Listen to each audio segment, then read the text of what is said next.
ایک موسیٰ سیوانی ہیں، بزنس کرتے ہیں، وہ کہتے ہیں کہ اتحاد بین المسلمین کے ضمن میں ایک عام مسلم اور علماء کا کیا کردار ہونا چاہیے؟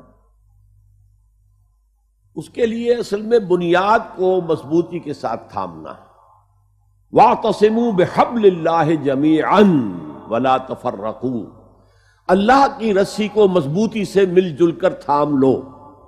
اگر ہمارا اصل ایمفیسس قرآن پر ہو جائے گا تو ہمارے اختلافات جو ہیں وہ شیڈ بیک ہو جائیں گے، پیچھے چلے جائیں گے، ریسیڈ، وہ پیچھے ہٹ جائیں گے۔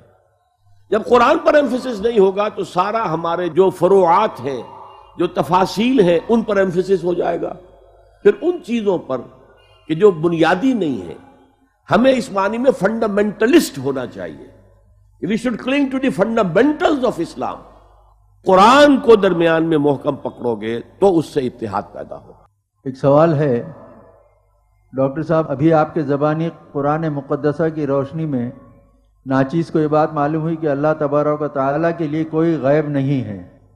یقیناً اللہ عز و جل علیم و خبیر بذات الصدور ہے۔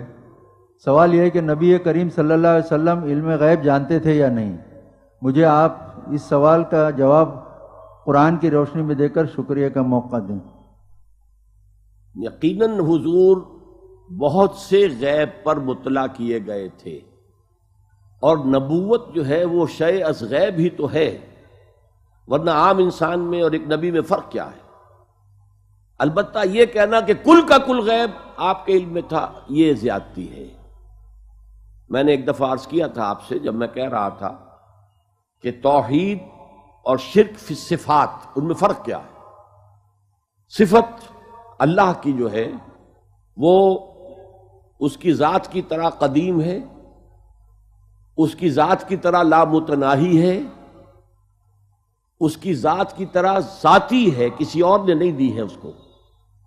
اور انسان کوئی بھی ہو، ان کا کوئی صفت ہو، مثلا علم، وہ اللہ کا عطا کردہ ہے، عطائی ہے، ذاتی نہیں ہے، اور وہ محدود ہے، لامحدود نہیں ہے، اور وہ حادث ہے، قدیم نہیں ہے۔ میں نے اپنے زمانہ طالب علمی میں اس مسئلے پر کچھ تحقیق کی تھی۔ بریلوی مکتب فکر کے ایک بڑے عالم ہمارے شہر منٹگومری میں تھے، وہاں میں نے ان سے جا کر بات کی۔ انہوں نے کہا ہم حضور کے بارے میں یہ 3 باتیں مانتے ہیں کہ حضور کا علم حادث تھا، قدیم نہیں تھا۔ حضور کا علم محدود تھا، غیر محدود نہیں تھا۔ حضور کا علم عطائی تھا، ذاتی نہیں تھا۔ میں نے کہا پھر میرا آپ سے کوئی جھگڑا نہیں، باقی رہ گیا کیا معلوم تھا کیا نہیں، یہ ہمارا نہیں ہے معاملہ کہ ہم یہ طے کر سکیں۔ ہم کہاں ناپیں گے اس علم کو کہ جو اللہ نے حضور کو دیا ہے؟ حضور نے تو آپ کو معلوم ہے کہ شب معراج میں جنت بھی سیر کی ہے، دوزخ کا بھی مشاہدہ کیا ہے۔ دنیا میں رہتے ہوئے بھی آپ ایک دفعہ نماز پڑھا رہے تھے، نماز استسقاء غالباً تھی، تو آپ ایک دفعہ پیچھے ہٹے جیسے کوئی سامنے سے خوف والی شے آ گئی ہے، اور ایک دفعہ آگے آپ نے ہاتھ بڑھایا۔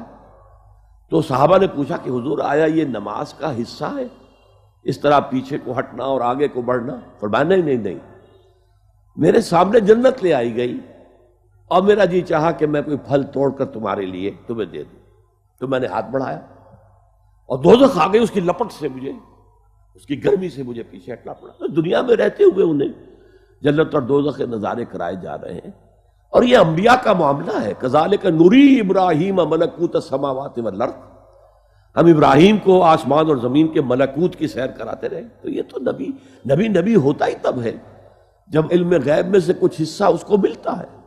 کتنا ہے یہ ہم نہیں کہہ سکتے، اور یہ ہماری اپنی حیثیت سے تجاوز کا معاملہ ہے کہ ہم تعین کرنے بیٹھ جائیں کہ یہ معلوم تھا اور یہ معلوم نہیں تھا۔ اس بحث میں پڑنا غلط ہے۔